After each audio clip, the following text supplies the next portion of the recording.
Haleluya. Saudara-saudara yang diberkati Tuhan, puji Tuhan ini kali pertama saya boleh ada di tempat ini. Sekalipun saya sebenarnya di Australia ini sudah sering datang ya dari tahun 2011.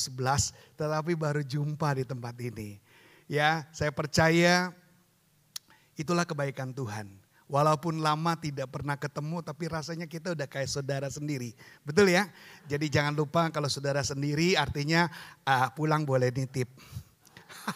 Nah, tema hari ini bicara tentang bertahan dalam Kristus. Saudara-saudara kasih dalam Tuhan, bagaimana kita bisa menjadi orang yang bisa bertahan. Kadang-kadang gereja bukan sebagai seorang follower, tapi gereja harus menjadi seorang murid. Kenapa kita dinyatakan Tuhan menjadi seorang murid? Karena murid penuh dengan yang namanya tanggung jawab. Kalau follower itu gak perlu tanggung jawab. Gak suka, saudara tinggal tinggalkan. Gak suka, saudara tinggal lepaskan. Tapi hari ini, saudara-saudara yang kasih dalam Tuhan, ketika kita menjadi jemaat Kristus, jemaat yang dipulihkan oleh Tuhan, jemaat yang dikasihi Tuhan, kita harus berani saudara. Yang namanya berani bayar harga segala apapun yang sedang kita hadapi. Kita sudah siap dengan resikonya. Dengar baik, pertama-tama yang akan diguncangkan bukan dunia ini, tetapi gereja. Gereja harus tetap siap apapun resikonya. Gereja harus tetap siap untuk mempertahankan apa yang akan terjadi. Oleh karena itu saya katakan, mampu gak kita bertahan? Saat kita sedang diberkati Tuhan, saat kita sedang berlimpah dengan yang namanya berkat, untuk dibilang bertahan gampang.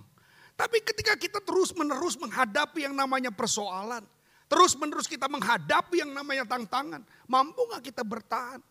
Banyak orang bilang gini, wah kalau kayak gini terus jadi orang Kristen kayaknya say you goodbye nih. Rasanya jadi orang Kristen kok tiap hari harus yang namanya adanya namanya masalah. Saya boleh kasih tahu, orang percaya ketemu masalah itu anak tangga. Orang percaya ketika penuh dengan yang namanya persoalan dan masalah dalam hidup saudara, itu adalah anak tangga untuk kita naik level. Aminnya satu, masuk surga langsung. Kita harus sadar bahwa kita diberikan yang namanya masalah supaya kayak kita naik level saudara. Tetapi ketika orang yang gak percaya, ketika ketemu masalah, dia bilang ini adalah persoalan. 1 Korintus 10:13 bilang apa? Pencobaan-pencobaan yang kau alami adalah pencobaan biasa. Yang tidak akan pernah melebihi. Artinya apa? Tuhan tahu batasan kehidupan kita. Tuhan tahu kemampuan dirimu. Pak, Bu, Tuhan tahu apa yang menjadi kapasitas dalam diri kita. Tuhan tahu seorang anak kecil yang berusia 2 tahun tidak akan dikasih kesempatan untuk mengangkat beras yang 5 kilo. Karena dia tahu anak ini pasti tidak mampu. Bapak di dunia saja tahu, apalagi Bapak di surga. Amin. Amin. Seorang anak yang berusia 2 tahun tidak akan pernah diizinkan mengangkat beras 5 atau sampai 10 kilo. Karena dia tahu kemampuannya. Apalagi Tuhan, dia tahu. Dan hari ini fokus kita tetap harus dengan Tuhan.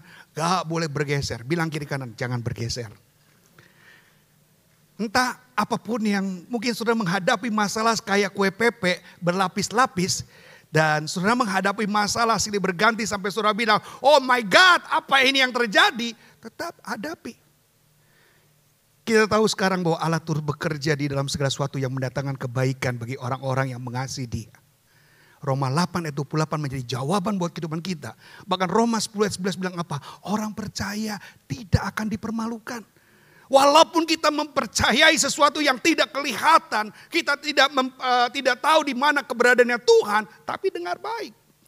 Bahwa Tuhan tetap menyertai, Dia Allah yang Immanuel, omnipresent, Allah yang maha hadir, omniscient, Allah yang maha tahu, bahkan omnipotent, Allah maha kuasa yang akan terjadi dan kita alami kebaikan-kebaikan Tuhan. Mari kita buka tema kita bertahan dalam Kristus yang terambil dalam 1 Korintus 10:13. Baik, kita baca sama-sama. 1, 2, 3. Pencobaan-pencobaan yang kamu alami ialah yang tidak melebihi kekuatan manusia. Sebab Allah setia dan karena itu Ia tidak akan membiarkan melampaui pada waktu kamu dicobai. Sehingga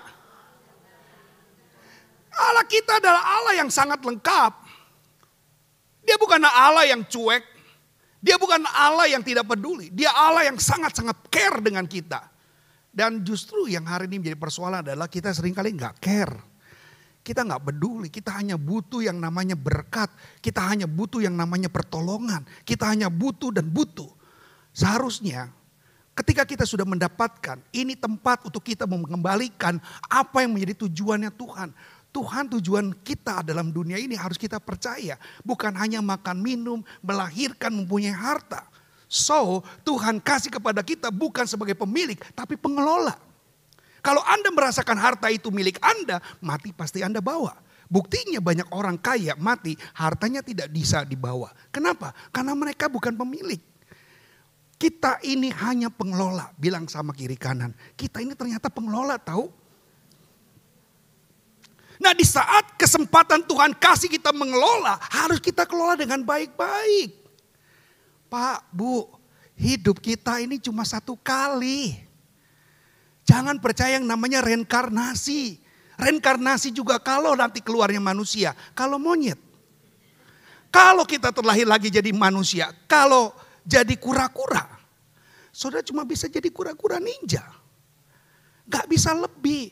Jadi hidup yang punya kesempatan ini. Atau hidup yang namanya kesempatan ini. Ayo kita bikin menjadi hidup yang berkualitas. Nampilkan mana warna yang daripada Tuhan. Jadi kita akan ingat betul dengan kebaikan Tuhan kalau saya ada. Bukan hanya untuk makan, minum, kawin dan mengawinkan. Memiliki harta. Tapi ingat Matius 28 ayat 19-20. Pergi, jadikan semua bangsa muridku. Baptislah mereka dalam nama Bapa, Putra, dan Kudus. Dan ajarlah. Sehingga aku akan menyertai engkau sampai pada kesudahan zaman. Jangan lupa dengan amanat agung Tuhan. Saya tidak salahkan saudara bekerja punya uang. Tidak salahkan. Tetapi dengar baik. Esensi dunia ini. Waktu Tuhan hadirkan kita bukan untuk harta, bukan untuk hidup sekedar, tetapi untuk memuliakan nama Tuhan. Banyak orang hidup esensinya sudah hilang, dia mau ngapain? Loh kalau Tuhan sudah izinkan kita dulu yang gak punya apa-apa, sorry itu dulu gembel, hari ini punya rumah, dulu gak punya apa-apa, dulu orang susah, tapi hari ini punya sesuatu yang bisa dibanggakan, dengar baik. Itu semua karena Tuhan baik. Dan Tuhan ingin supaya engkau kasih tahu sama yang lain. Ingat 10 orang kusta disembuhkan. Berapa yang datang sama Tuhan? Cuma 1 loh. Ini penghinaan loh. 10 Tuhan sembuhkan? Yes. Semua Tuhan pulihkan? Yes. Why? Kenapa cuma 1 yang datang kepada Tuhan? Ini salah satu bukti kehidupan kita di dunia. Banyak orang yang minta pertolongan dengan Tuhan. Tapi yang datang untuk mengasihi Tuhan, melayani Tuhan hanya 1. Kenapa 5 gadis yang bodoh, 5 gadis yang pintar dikatakan bodoh dan pintar? Apakah Tuhan udah pilih dulunya? Belum. Tuhan mereka kasih undangan loh 10-10-nya. 10-10-nya punya kesempatan sama seperti kita punya kesempatan. Tetapi sayang, 5 gadis yang bodoh tidak memaksimalkan kesempatan itu. Sudah ditolong sama Tuhan, diberi undangan sama Tuhan untuk masuk dalam pesta. Tapi dia kurang persiapan, sama seperti kita. Kenapa banyak yang terpanggil sedikit yang terpilih? Kenapa ada yang awal dan ada yang akhir? Karena kesiapan kita lupa esensi hidup kita hari ini. Dan kalau kita sudah sadar hari ini, wah artinya saya hidup harus sungguh-sungguh loh sama Tuhan. Tuhan itu bukan hanya menjadi selingan hidup. Tuhan itu bukan kalau kita ke gereja, ke gereja lah supaya hiburan. Daripada kosong, di rumah gak ngapa-ngapain, ketemu teman, hey. Tapi lupa bahwa esensi gereja bukan hanya sekedar temu sapa. Tapi bagaimana kita bisa mengembalikan apa yang Tuhan sudah lakukan buat kehidupan kita. Kenapa kita harus begitu mengucap syukur kepada Tuhan? Pak, Bu, mengucap syukur itu bukannya kalau udah dapet. Kemudian karena punya rumah baru. Pak Gembala mau ucapan syukur Pak. Anak saya naik kelas, anak saya lulus, saya baru punya rumah baru, anak saya baru lahir. So saya boleh kasih tahu. Kalau saudara sudah dapat itu bukan mengucap syukur. Yang namanya sudah dapat itu namanya syukuran. Bukan ucapan syukur. Ucapan syukur seperti tadi. Pak Yoel nanti pulang kata Pak Gembala kita makan-makan ya. Saudara dengar baik. Saya disampaikan hari ini saya mau diajak makan-makan sama beliau. Saya bilang apa? Aduh terima kasih Pak Gembala buat makan malamnya nanti. Terima kasih. Waktu mau naik mimbar Pak Gembala terima kasih. Enak hati gak kalau Pak Gembala udah janji makan gak jadi? Bagaimana dengan Tuhan? Ketika engkau belum mendapatkan sesuatu, engkau sudah bilang, Tuhan terima kasih. Ini yang namanya mengucap syukur. Mengucap syukur belum dapat, bukannya udah dapat. Kalau udah dapat namanya syukuran. Bilang kiri kanan, lu lagi syukuran apa mengucap syukur? Mengucap syukur ada 3 hal. Kenapa? Karena ini perintah. Mengucap syukur itu perintah. Di mana firman Tuhan katakan Matius 7 ayat 21, bukan setiap orang yang berseru kepadaku, Tuhan, Tuhan yang akan masuk dalam kerajaan surga. Tapi mereka yang melakukan kehendak. Kehendak Tuhan apa? Perintah. Perintah itu apa? Harus dilaksanakan. Jadi orang yang mengucap syukur adalah orang-orang yang mengikuti perintahnya Tuhan. Yang kedua, ciri orang yang beriman. Orang yang beriman itu selalu mengucap syukur. Baik kedatangan yang tidak baik, walaupun kedatangan yang baik juga. Itu harus ada. Orang beriman gak mungkin bilang, lagi diberkati, thank you Tuhan. Waktu gak diberkati, mengeluh, menggerutu. Jangan jadi orang Israel. Jangan jadi bangsa Israel yang tegar tengkuk. Nah, saat gak diberkati, dia bersungut-sungut, marah-marah sama Tuhan. Kalau apa bedanya saudara? Dengar baik. 85% orang Kristen baru karena lihat orang Kristen lama. Kalau orang Kristen lamanya gak mau bertumbuh, orang Kristen lamanya gak pernah fokus, orang Kristen lamanya baperan, orang Kristen lamanya mudah tersinggung, julid sama orang, suka ngomongin orang, gosipin orang. Apa bedanya? Di sini gak ada, amin? Gak ada yang ngaku. Jadi inilah yang cara Tuhan untuk mengubah kita orang yang beriman. Kita gak bisa bermain-main dalam ranah yang dunia miliki. Dengar baik, Roma 12 ayat 2 bilang apa? Janganlah menjadi serupa dengan dunia ini, tapi berubah. Berubah itu bukan 360. Berubah itu 180. Artinya kita berani membuka, kita berani membongkar kehidupan lama kita. Anggur baru jangan ditaruh dalam kirbat lama. Anggur baru harus taruh dalam kirbat yang baru. Supaya apa? Hidup kebenaranmu menjadi nyata. Bukankah Tuhan bilang kita adalah ciptaan yang baru? Amin. Ini yang harus disadari. Kita gak boleh seperti dunia ini. Kalau dapat berkat baru bersyukur. Kalau diberkati baru kasih persembahan. No. Anything, everything. Di mana engkau sedang mengalami masalah dan persoalan. Tuhan gak boleh menjadi nomor 2. Bilang kiri kanan. Kamu jadikan Tuhan nomor berapa? Ingat, nomor 1 kecap ABC. Jadikan Tuhan nomor 1. Amin. Dan itu ciri orang yang beriman adalah orang-orang yang selalu bisa mengucap syukur. Amin. Yang ketiga, orang-orang yang mengucap syukur adalah orang-orang yang memiliki Roh Kudus. Waktu saya ke Korea, saya ada 5 kali pergi ke Korea. Dan waktu di Korea dinyatakan orang-orang usia 40 tahun di Korea itu baca Alkitab bolak-balik itu 30 kali. Dan saya boleh kasih tahu kalau saudara baca Alkitab 3 pasal 1 hari 1 tahun selesai. 3 pasal 1 hari 1 tahun selesai. Berarti dia 30 tahun baca Alkitab. Itu tanda bukti bahwa dia mencintai Tuhan. Apa bukti cinta kita sama Tuhan? Halo? Udah baca Alkitab? Apa Alkitab baca kita? Sudah bangun devotion kita? Saat teduh kita? Doa pagi kita? Boleh saya kasih ultimatum buat Bapak Ibu. Baca Alkitab, ke gereja, berdoa itu bukan tugas orang Kristen. Waduh, gawat ini pendeta. Baca Alkitab, doa, datang ke gereja bukan tugas orang Kristen. Tapi gaya hidup orang Kristen. Kalau tugas artinya bisa dialpa. Bisa ditunda. Tapi kalau gaya hidup gak bisa. Dia gak bisa hidup kalau gak berdoa. Dia gak bisa hidup kalau gak baca Alkitab. Dia gak bisa hidup kalau tidak beribadah dengan Tuhan. Itu yang disebut namanya gaya hidup. Sudahkah itu semua jadi gaya hidup? Halo? Apa yang kita fokus hari ini? Ingat, hidup ini cuma 1 kali. Gak ada second life. Gak ada hidup kedua, Pak. Jadi kalau mau benar hidup, hidup yang sekarang. Ingat, piala itu yang Tuhan mau kasih, piala. Mahkota yang Tuhan mau kasih, itu bukannya kapan kasihnya? Saat saudara sudah mati, Tuhan suruh kerja. Jangankan mati, sakit aja Tuhan gak bisa kasih tugas lagi. Selama kita masih ada dunia ini, kerjakan, melayani Tuhan, baru dapat mahkota.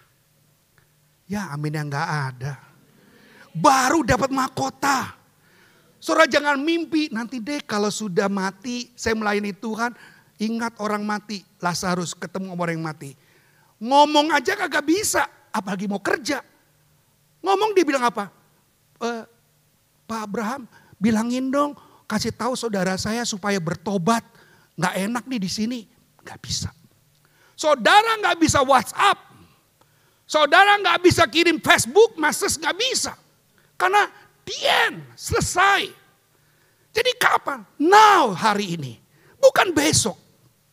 Maka jadi orang Kristen, kalau hanya sekedar 2 jam ke gereja, untuk pakai topeng gampang. Pura-pura suci gampang. Pura-pura baik apalagi gampang. Hanya 2 jam bertahan. Maka saya bilang ibadah yang sesungguhnya bukan 2 jam dalam gereja ini. Tapi ketika saudara keluar 22 jam ketika saudara berada di luar. Di saat pendeta gak ngelihat. Mana integritasmu? Di saat pendeta gak tahu. Di saat orang-orang di rumah gak ada yang tahu. Ayo. Senin sampai Sabtu itulah yang menjadi ibadah kita. Maka orang bilang jadi ibadah tuh gampang banget. Sulit saudara. Kalau sekedar 2 jam masuk dalam gereja untuk jadi orang baik. Pura-pura baik gampang. Tapi ketika berada di dalam kondisi yang mungkin tidak ada yang tahu. Disitulah letak di mana orang-orang percaya diuji. Jadi orang yang penuh Roh Kudus adalah orang-orang yang terus berusaha untuk mendekatkan diri dengan Tuhan. Pak, Bu, dengar baik. Siapa yang menggantikan Yesus ketika dia naik ke surga? Yang bisa jawab hari ini boleh pulang. Plus saya traktir sama Pak Gembala. Siapa yang menggantikan Yesus ketika dia naik ke surga? Roh Kudus. Ternyata saudara tidak boleh pulang. Bisa bantu saya Efesus pasal 1 ayat 22-23. Saya kasih rahasia supaya Bapak Ibu tahu siapa yang gantiin Yesus ketika dia naik ke surga. Roh Kudus, kasihan sekali Roh Kudus ngerjain kita begitu capek. Yang modelnya kayak gini. Siapa?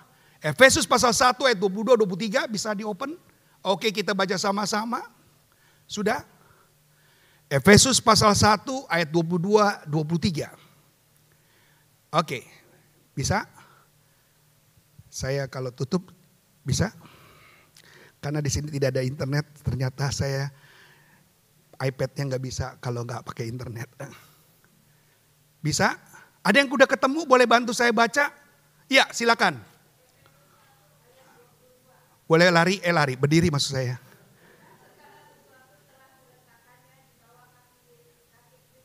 Semua telah diletakkan di bawah kaki Kristus. Betul. Terus? Diberikan kepada siapa? Gak dengar saya? Jemaat itu siapa? Kita itu siapa? Saya. Terus? Kepala dari segala yang ada. Terus? 23. Yaitu yang memenuhi.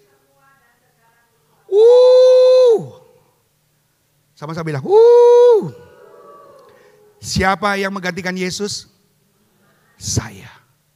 Kita ternyata yang gantiin Yesus loh saudara. Pantesan kita diuji. Pantesan kita dikerjain. Kita dibuat lemah. Kita difitnah. Supaya apa? Supaya saudara berhenti. Berhenti jadi siapa? Orang Kristen. Karena apa? Melalui saudara bisa bikin sesuatu. Pahami dalam Markus 16 ayat 17-18. Siapa yang pegang orang sakit menjadi sembuh? Orang percaya. Dan hari-hari ini orang percaya dibuat tidak fokus lagi dengan Tuhan. Dihentikan menjadi seorang murid. Dengan berbagai masalah dalam dunia ini. Jadi ujian kita hari ini adalah dunia ini. Iblis itu bukan musuh Tuhan loh saudara. Ingat baik-baik. Iblis itu bukan musuhnya Tuhan. Musuhnya manusia siapa? Iblis. Musuhnya iblis siapa? Manusia. Bukan Tuhan musuhnya iblis. Kita ini musuhnya iblis saudara. Dia lemahkan kita. Dia kalahin kita. Dia kerjain kita. Dia bikin kita babak belur. Kalau bisa kita gak setia lagi sama Tuhan. Karena iblis tahu yang percaya sama Tuhan pasti diselamatkan. Dan hari ini firman Tuhan katakan itu belum diangkat, belum berubah. Siapa yang percaya dia akan diselamatkan. Firman Tuhan Matius 7 ayat 7 bilang apa? Mintalah maka kamu diberi. Carilah maka kamu akan mendapat. Ketuklah maka pintu akan dibukakan bagimu. Adakah seorang bapak bila anaknya minta roti dikasihnya batu? Bila anaknya minta ikan dikasihnya ular ataupun kalajengking? Bapak di dunia saja tahu memberi yang terbaik. Apalagi Bapak di surga. Amin. Jadi hari ini inilah praktiknya. Apa sih yang namanya pencobaan itu? Klik. Kita masuk dalam tema kita.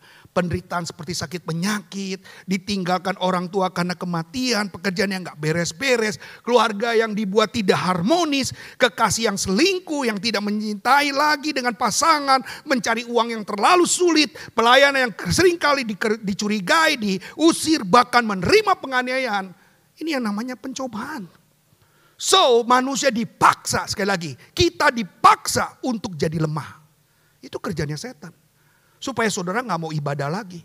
Dan saudara akan menjadi difitnah dan saudara bilang apa? Ngapain ke gereja? Isinya semuanya pembohong.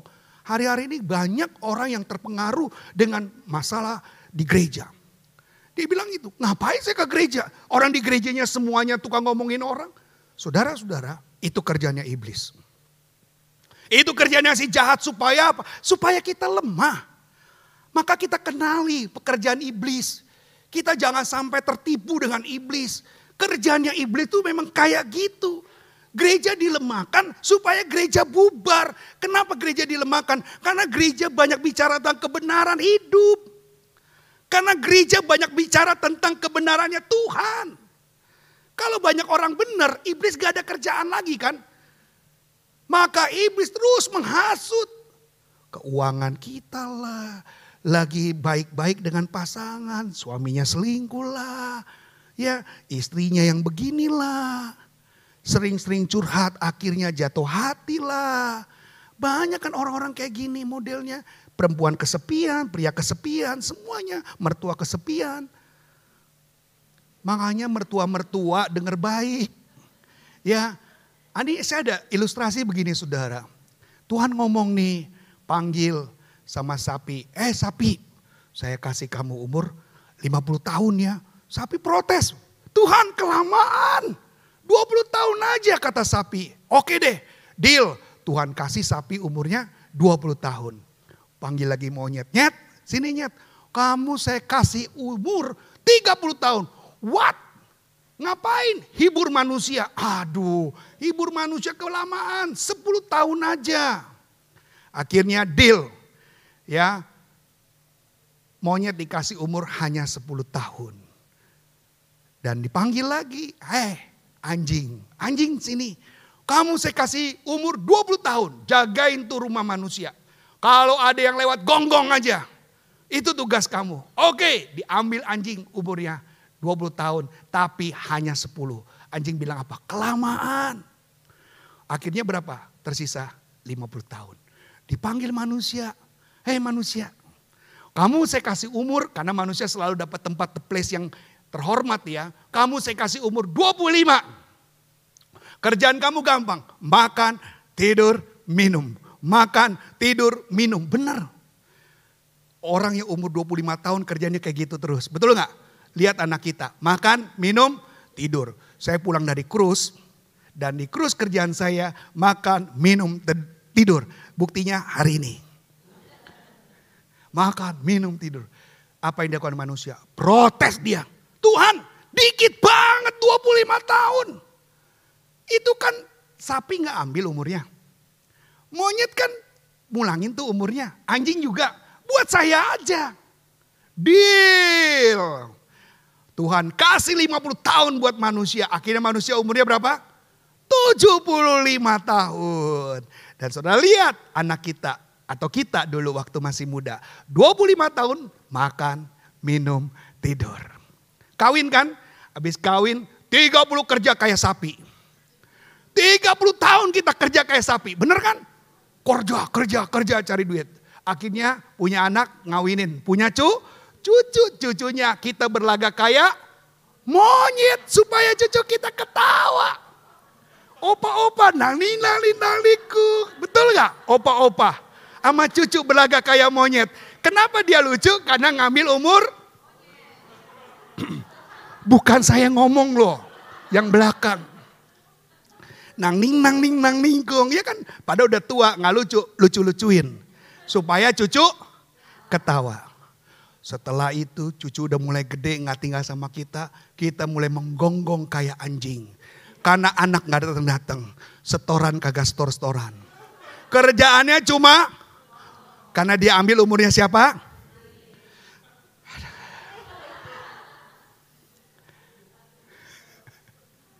Halo. Kadang-kadang kita kayak gitu, itu ilustrasi saudara. Tapi kalau mudah-mudahan sama, ya udah itu adalah kemiripan. Klik. Tetapi saudaraku, kita baca sama-sama. Marilah kita lihat ini sebagai suatu yang tidak terlalu berbahaya. Bukan masalah utama, bukan akar yang kokoh sebagai penghancur kita. Kenapa? Karena kita punya fondasi yang kuat. Orang yang beriman dengan Tuhan yang kuat, dia tidak akan pernah terpengaruh dengan yang namanya masalah. Kita berada di atas masalah, bukan di bawah masalah. Aminnya cuma satu, masuk surga lagi langsung. Pokoknya setiap amin yang paling cepat masuk surga langsung. Pertanyaannya mau hari ini? Jangan Pak, masa hari ini masuk surga. Saudara-saudara, jangan jadikan semua masalah itu penghancur kita. Tergantung kita, manusia ini punya free will, betul gak? Kita punya pilihan loh. Mau hidup yang gak benar itu pilihan. Ada barang jatuh, pilihan loh. Mau ambil, mau curi atau tidak itu pilihan. Seperti tadi 2:30, aduh mau ke gereja enggak ya? AC mati lagi, udahlah libur dulu lah, alasan lah apa aja. Itu pilihan loh saudara. Tapi saat sudah datang hari ini, pilihan sudah paling tepat. Karena firman mau mengubah kita. Tepuk tangan bagi Allah. Alasan kita bertahan apa sih? Kenapa kita mau bertahan? Yang pertama, karena dia mengasihi kita. Karena kita menghargai Tuhan. Karena kita mau belajar taat. Tahu singkatan taat? T-A-A-T. Kata taat itu kata yang paling hebat. Dibulak-balik bunyinya tetap sama. Baca dari belakang, baca dari samping tetap bunyinya. Apa itu taat? Tidak ada alasan tidak. Jadi orang taat itu gak boleh ada alasan. Taat. Amin. Jadi apapun yang terjadi, sekalipun hujan jangan bilang puji Tuhan. Terima kasih ini bisa jadi alasan saya tidak ke gereja. Orang taat itu gak boleh ada alasan. Orang taat ya taat. Amin. Kita mengikuti firman-Nya. Kita mau menjadi teladan. Kita menjadikan saksinya. Dan kebenaran itu harus dinyatakan. Tadi saya sudah katakan. Oh iya ada jawabannya. Ada yang nanya tadi. Pak Yuel kok tadi katanya Roh Kudus kerjanya apa? Ngapain? Kalau kita yang jadi penggantinya Tuhan, Roh Kudus ngapain? Roh Kudus memampukan kita yang gak mampu jadi mampu. Aminnya 2, langsung masuk surga lagi. Kita yang gak bisa jadi bisa. Kita yang gak tahu jadi tahu. Itulah pekerjaan Roh Kudus yang ada dalam diri kita. Dan Roh Kudus itu gak akan pernah kemana-mana sekalipun engkau berbuat dosa. Oh ya, jadi orang berdosa Roh Kudus masih ada. Ada. Waktu kita berzina, Roh Kudus ada nggak? Ada. Pada waktu kita mabuk, Roh Kudus ada? Ada. Ini yang namanya jangan mendukakan roh. Hati-hati. Roh Kudus itu tidak akan pernah meninggalkan kita tanpa izin Tuhan. Tidak akan pernah. Jadi dia selalu menginsafkan kita. Dia selalu ingetin kita. Maka di mana orang-orang jahat itu ketika berbuat jahat, pasti ada kebaikan yang dia keluarkan. Dia mau balik sama Tuhan. Maka saudara jangan takut. Suamimu yang lagi gak benar doakan terus. Masih ada roh Tuhan untuk dia bisa kembali. Jangan dia udah balik. Ngapain lu balik? Jangan. Doa minta balik. Yang balik diusir. Itu di sono di sini. Gak ada satu. Pak, Bu, doa itu orang benar besar kuasanya. Jadi Roh Kudus itu masih ada. Dia tidak akan pernah meninggalkan kita. Sebelum Tuhan tarik gini kesempatan, baru Roh Kudus sudah tidak ada lagi. Kedatangan Tuhan kali yang kedua, Roh Kudus selesai tugasnya. Jadi hari ini yang jahat masih bisa bertobat? Bisa. Saya boleh cari pengalaman saudara. Saya ini anak pendeta. Udah tahu ya? Engkong saya pendeta. Oma saya pendeta. Kongco saya juga pendeta. Jadi saya buyutnya pendeta. Udah buyut cucu anaknya pendeta. Jadi 4 generasi semuanya pendeta. Jadi kalau anak saya jadi pendeta, anak saya paling gede udah 27, 26, dan 22. Udah tua juga ya. Jadi anak saya udah lulus kuliah semuanya. Dan kalau anak saya mau jadi pendeta, berarti hanya saya yang dapat gelas cantik. Gelas cantik dan piring cantik. Karena 5 pendeta. Sulit loh saudara. Dan saya boleh kasih tahu, saya orang yang pernah masuk penjara 2 kali. Tapi tenang, saya sudah jinak. Tuhan izinkan saya masuk 2 kali penjara. Penjara pertama saya nabrak orang sampai meninggal. Sehingga saya harus berurusan polisi dan saya masuk penjara. Dan saya harus mempertanggungjawabkan. Lagi-lagi Tuhan baik. Dia selamatkan saya, Oma Sena. Datang ke Polda waktu itu, di Polda dia kasih saya Alkitab. Harap-harap cucunya bertobat. Jadi pendeta. Ternyata tetap cucunya jadi pendekar. Dan itu perubahan gak terjadi. Saya menikah, itu terjadi tahun 91. Oma saya datang ke penjara, dia kasih saya Alkitab supaya saya bertobat jadi pendeta. Dan harapan itu tidak terjadi saudara. Itulah manusia. Udah dapat masalah, udah dapat persoalan, harusnya dekat sama Tuhan, malah menjauh. Dan saya memang terus terang saya gak mau jadi pendeta karena saya benci sama pendeta. Saya lihat pendeta itu pinter ngomong doang, gak ada prakteknya. Pendeta itu cuma ngoceh-ngoceh doang tapi gak sesuai dengan apa yang dia lakukan. Itu kebencian saya juga, saya gak mau jadi pendeta. Karena buat sekedar jadi pendeta doang terlalu easy buat saya. Saya tuh hafal Alkitab, saya tahu Alkitab. Tapi kalau gak ada prakteknya buat saya ngapain jadi pendeta. Itu saya dulu, saya suka menghakimi orang. Mudah-mudahan di sini jangan suka menghakimi saudara. Dosanya masuk penjara. Capcay deh. Dan penjara kedua saya pegang sebuah sekolah. Tiba-tiba ada yang tidak naik kelas. Dan tetangga saya kebetulan orang dekat dengan saya. Dia marah akhirnya dia pukul saya. Dan akhirnya sapam balik pukul dia. Akhirnya dia babak belur. Dan saya dipanggil polisi. Sejak dipanggil polisi saya gak pulang lagi. Saya ditahan. Penjara kedua. Tapi di penjara kedua saya tahu Tuhan punya rencana. Di penjara kedua tahun 2001, 10 tahun. Saudara tahu tanggalnya sama, bulannya sama. Hanya tahun yang beda. Pas 10 tahun. Saya ngeri banget dengan tanggal 1 September tuh. Benar.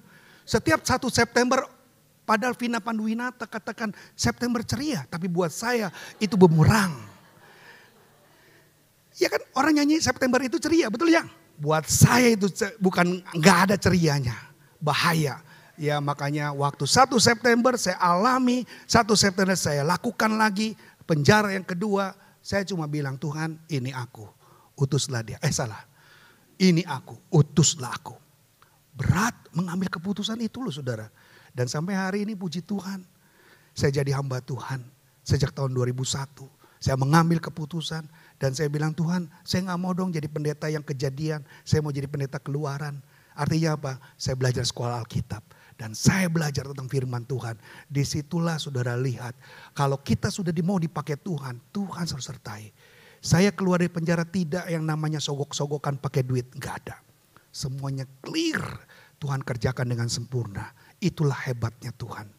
Saya jadi hamba Tuhan. Ini adalah alasan. Kenapa saya boleh ada. Dulu saya pikir jadi hamba Tuhan itu gak enak.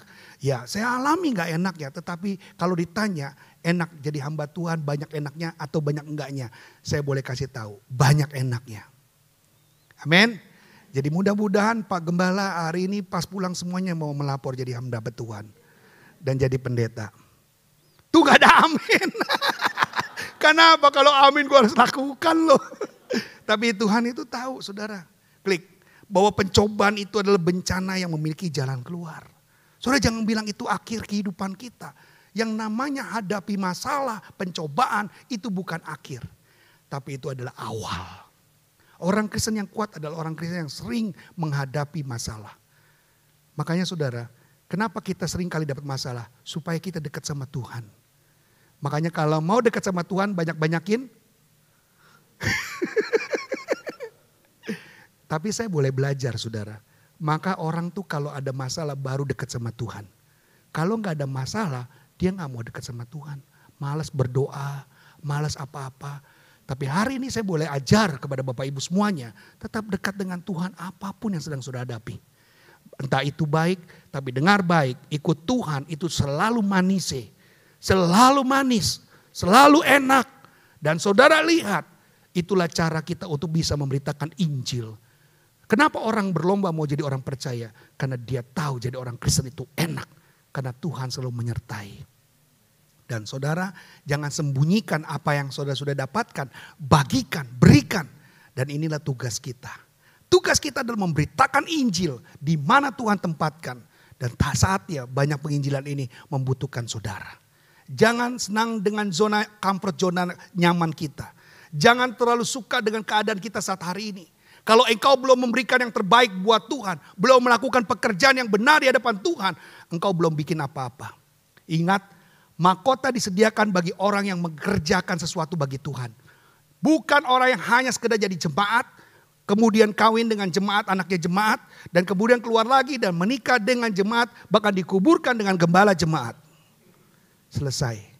Tuhan tempatkan kita jangan cuma sekedar jadi jemaat. Bilang sama kiri kanan, tuh dengerin tuh, jangan cuma jadi jemaat terus. Jemaat, ntar kawin sama anak jemaat lagi, kerjanya sama jemaat lagi, bosnya jemaat juga. Nanti dikubur sama gembala jemaat semuanya. Selesaikan semuanya itu. Amin. Ya Pak Yoel tahu aja. Bertahan itu untuk apa sih? Tangguh. Bertahan itu untuk apa? Kuat. Untuk setia, tekun. Untuk tidak beralih. Untuk kita tetap menghadapi, tidak takut. Dan ingat menjadi saksi. Kalau Roh Kudus turun atas kamu, kamu akan menjadi saksiku di Yerusalem, seluruh Yudea, Samaria, dan sampai ke ujung bumi. Ujung bumi di mana? Ah, ini pertanyaan lagi. Ujung bumi di mana? Nih di kaki kita nih. Di ujung jempol kita, itu ujung. Saudara nggak usah cari mana, ujung bumi mana ya? Di sini. Jadi di mana kita melangkah, di situ penginjilan harus dilakukan. Gak ada amin. Di mana kita melangkah, di situ penginjilan harus kita kerjakan. Jadi saudara ingat apa yang Tuhan inginkan supaya kita tetap bertahan. Roma 15 ayat 1. 1, 2, 3. Kita yang harus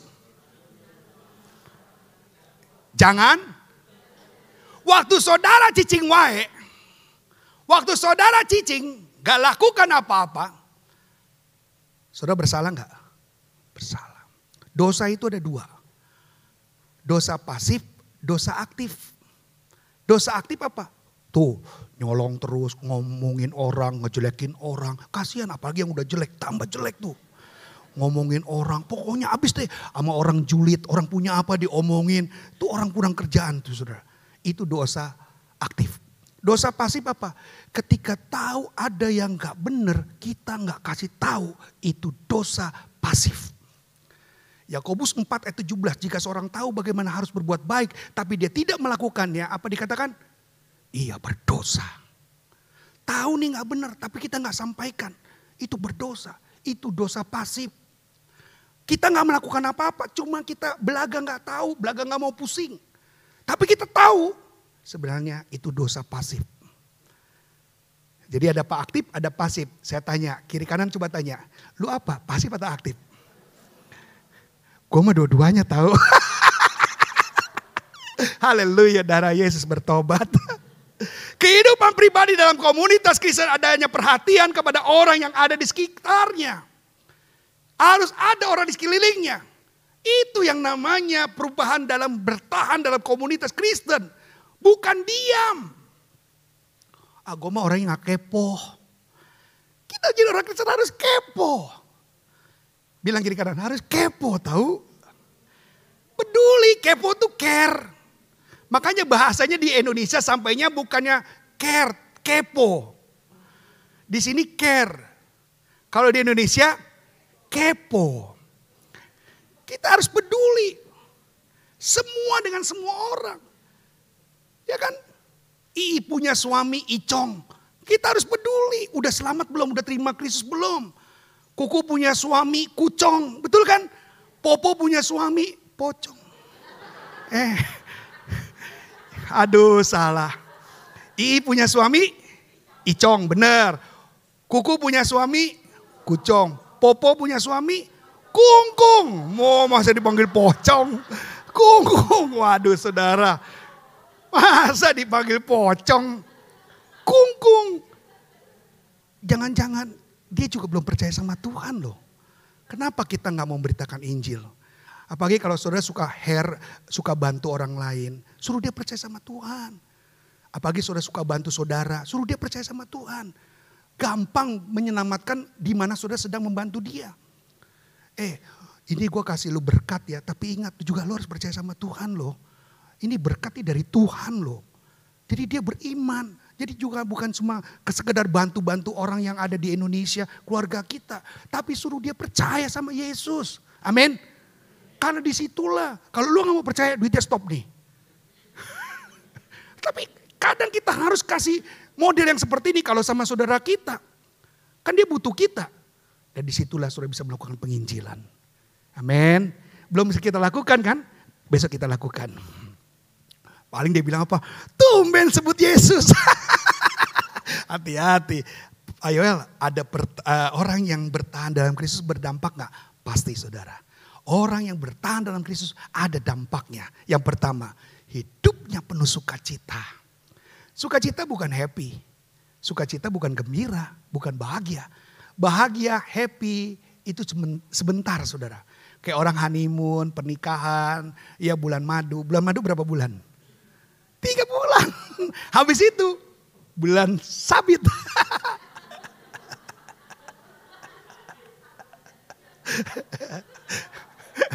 Sayang-sayang nyambit. Saudara-saudara, bulan madu itu batasannya ada. Tapi hari ini kita bukan happy, bukan senang, bukan bahagia, tapi sukacita. Amin. Bilang kiri kanan, sukacita. Orang yang bertahan dengan Kristus sukacita. Sukacita itu apa? Every day selalu happy. Gak ada yang bikin dia susah.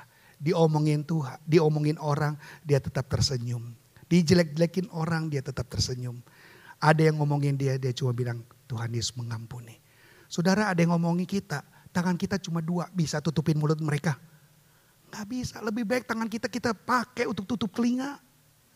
Lebih baik tangan kita 2 kita tutup untuk melipat tangan, berdoa. Doakan mereka, karena mereka tidak tahu apa yang mereka lakukan. Amin. Jangan dikutuk, nyala iblis, keluar dari tempat ini. Enggak usah, doain. Amin. Justru gereja tempat bengkel orang yang lagi stres. Gereja ini bengkel saudara, jangan boleh lupa loh. Ini bukan tempat suci, ini bengkel. Di mana orang rusak datang harus menerima Yesus. Banyak yang salah, gereja itu selalu menjadi tempat yang suci. Gereja itu tempat yang paling terbaik. Jadi orang jahat gak bakal masuk. Padahal tugas kita adalah menobatkan eklesia, adalah memanggil orang yang keluar dari kegelapan masuk kepada terang yang ajaib. Artinya orang susah, orang jelek, orang yang buruk rupa, ataupun orang yang punya karakter buruk datang gereja, keluar mendapatkan pencerahan. Amin. Belajar lagi, oh iya ya kalau gereja tempat suci, pantesan yang jahat masih banyak. Kenapa? Gak diizinkan masuk. Ada Muhammad Gandhi, ya dia begitu kecewa dengan orang Kristen. Kenapa? Pada waktu dia mau beribadah, masuk dalam gereja, di gereja tertulis gereja ini hanya untuk orang kulit putih. Waktu dia masuk dia diusir, dia begitu sakit. Gak tahu asyirnya itu mungkin gak kenal dengan Mahatma Gandhi. Dia tahu hanya pemuda yang berwarna kulit hitam. Dia tidak diizinkan masuk dalam gereja, dia kecewa. Padahal dia mau mengenal Yesus. Padahal dia tertarik dengan Yohanes 3:16 karena begitu besar kasih Allah akan dunia ini sehingga ia menganugerahkan anak yang tunggal supaya barang siapa yang percaya tidak binasa, mereka beroleh hidup yang kekal. Dia mau percaya sama Yesus. Tapi dia bilang apa? Saya kecewa. Saya tidak bisa terima Tuhan karena orang Kristen. Saudara-saudara yang kasih dalam Tuhan. Gereja harus menerima siapapun. Amin. Amin. Bilang kiri kanan, siapa saja tahu.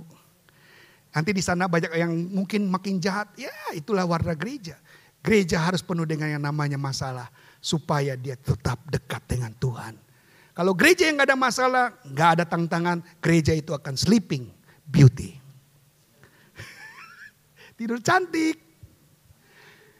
Ada apa-apa gak pernah berdoa. Tapi juga saya katakan saudara harus punya kerjaan yang lebih berat lagi. Amin. Yakobus 1:2-3 katakan anggaplah ini sukacita yang tulen. Saudara-saudaraku setiap kamu menghadapi berbagai macam cobaan. Karena kamu tahu bahwa ujian imanmu mengembangkan ketekunan. Jadi ujian itu mengembangkan ketekunan. Maka banyak-banyaklah minta banyak-banyaklah minta supaya ketekunanmu makin menjadi. Benar. Ini bukan saya yang nulis loh saudara, Alkitab. Cuma saudara baru nemu aja ayatnya ya. Ya itu memang terjadi. Yang kedua, Pak Yola, apa yang kita dampaki kalau kita hidup bertahan jadi contoh. Ingat, hidup yang benar selalu jadi contoh. Yang gak benar jadi contoh gak? Saudara mau jadi hidup teladan. Ingat, keselamatan jangan hanya berhenti dalam diri kita. Tapi anak kita, cucu kita. Jangan lupa mantu kita. Kita suka lupa. Ya, makanya banyak mertua yang sering berantem sama mantu-mantu. Karena jarang berdoa buat mantu-mantu. Berdoanya cuma buat anak cucu. Benar kan? Berkati anak cucu. Mantunya lupa disebut. Akhirnya mantunya selalu bikin masalah. Jadi hari ini kita bertobat. Doain mantu juga. Supaya mantu juga mengasihi kita. Ini tugas kita saudara. Bahwa kita harus jadi contoh. Nanti oma kita akan disebut. Saya hari ini percaya sama Tuhan. Karena iman oma. Oma begitu setia sama Tuhan. Oma gak usah ke gereja. Gak mau tuh. Paksa harus ke gereja. Ke gerejanya jam 1:30. Jam 7 pagi udah mandi. Siap-siap. Dan saudara lihat itu oma luar biasa. Nanti saya bilang apa? Saya akan ikuti oma punya iman. Begitu setia sama Tuhan. Mazmur 34 ayat 17 sampai 20 sama-sama kita baca 1, 2, 3. Apabila berseru-seru, Tuhan dengar. Lepaskan mereka dari segala kesesakannya. Tuhan dekat kepada orang yang patah hati. Menyelamatkan orang-orang yang remuk jiwanya. Kemalangan orang benar banyak. Tetapi Tuhan melepaskan dia dari semuanya itu. Ia melindungi segala tulangnya. Lihat proteksi Tuhan begitu luar biasa. Melebihi alien dan prudensial. Hebat kan?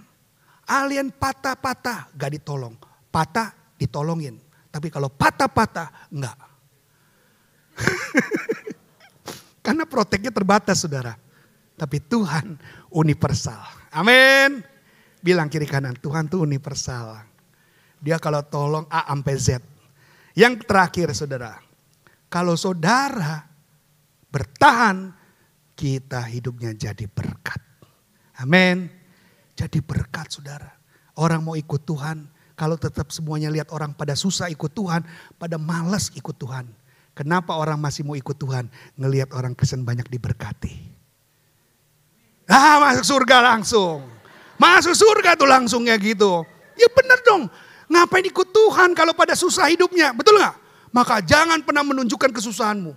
Tunjukkan kebaikan Tuhan dalam hidupmu. Apakah kamu mukanya cemberut atau bimoli atau kayak pepaya cibinong. Bimoli bibir monyong 5 cm. Cibinong gitu ya, kayak pepaya cibinong. Apakah itu mengurangi? Apakah itu akan menambahkan kekhawatiran kita? Enggak. Kekhawatiran kita tidak akan berkurang. Dengan ragu-ragu, ya, dengan kekhawatiran itu tidak akan pernah mengubah. Jadi saudara buat apa khawatir? Kita nggak akan pernah bermain dalam kekhawatiran. Karena khawatir tidak akan pernah menambah atau mengurangi pertolongan dalam hidup kita. Benar ya? Jadi jangan khawatir. Bilang kiranya, jangan khawatir. Jangan takut. Hari ini belum punya jodoh. Tenang aja. Umur berapa? 50. Pasti 70 Tuhan kasih.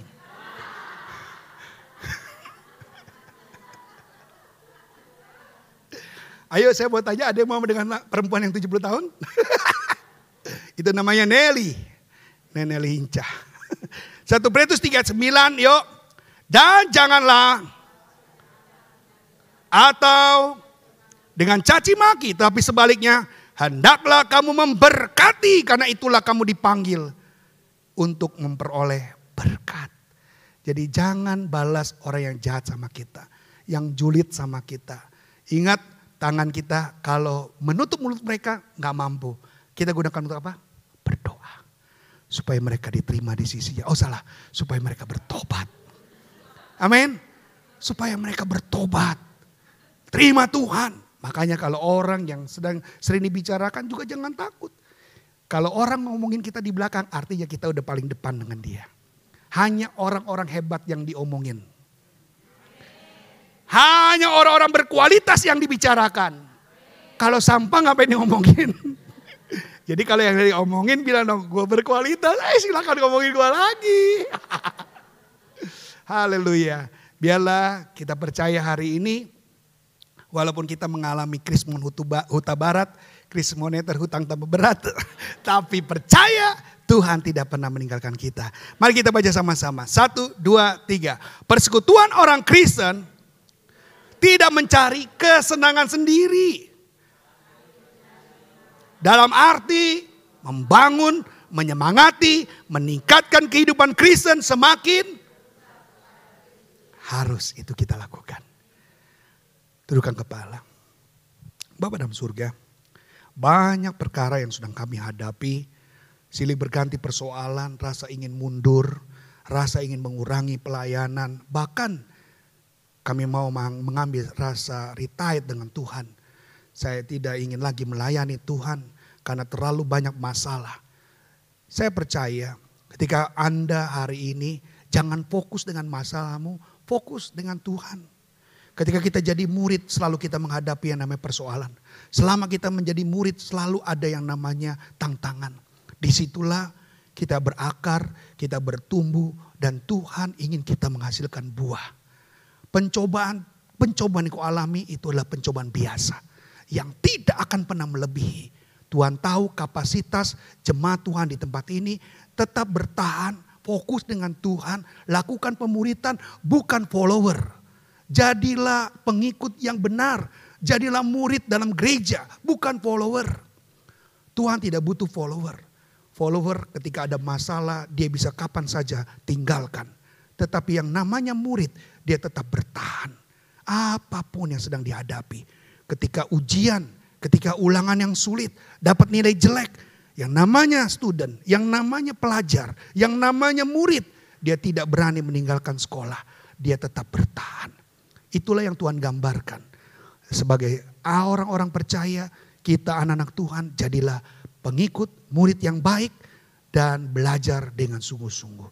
Thank you Tuhan buat firman-Mu mengingatkan kami, menegur kami, bahkan menguatkan kami. Dalam nama Tuhan Yesus kami berdoa, yang percaya bersama katakan, Tuhan berkati.